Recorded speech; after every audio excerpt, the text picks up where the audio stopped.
Já, hörkuleikur á móti Eistlandi sem var að klárast bara fyrir bara innan við 5 mínútum. Hvernig eru fyrstu tilfinningar eftir þennan? Þetta er súrt, þetta er mjög súrt. Við erum miklu betur en þetta og við erum betri enn þær, þannig að við áttum allan daginn að taka þennan leik. Við leyfðum þeim rosalega mikið að ýta okkur út úr því sem við viljum vera að gera og panikum svolítið. Inn á milli koma góða skorpur, en við fylgjum þeim ekki alveg eftir, bara að við verum aftur í það lélega, sem er ekki alveg það sem við viljum vera að gera. Eftir erfiðan leik á móti Noregi í fyrsta leik, þá komið tilbaka og vinnið í gær og svo er þetta bara hörkuleikur. Hvernig eru þjálfarar til að meta þessa frammistöðu svona í heild?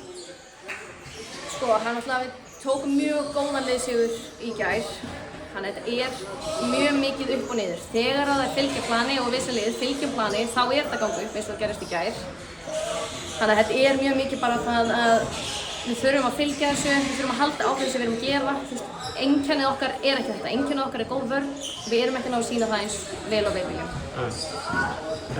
En liðið svona,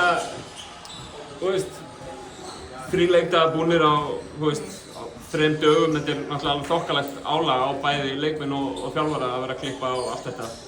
Ekki gott að fá frídag á morgun til að ná áttum fyrir síðustu 2 leikina? Jú, ég held að við þurfum alveg klárlega mjög mikið á því að halda og stelpurnar líka bara að gera eitthvað skemmtilegt.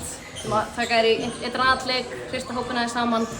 Þær þurfum alveg rosalega á þessu að halda bara og til að koma sterkar inn síðan á móti heldum við Danmörku næst.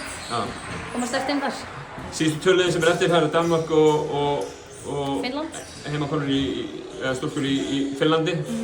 Þetta eru sterk lið, ekki? Þetta eru mjög sterk lið og við þurfum alveg virkilega að mæta vel til leiks til þess að taka þær. Þær eru báðar, Danirnir með mjög sterkan svona einstaklingsleikmann, Finnarnir eru bara mjög sterk lið, mjög agaðar. Þannig að þetta verður alveg áskorun. Kærar þakkir Embla, gangi ykkur vel.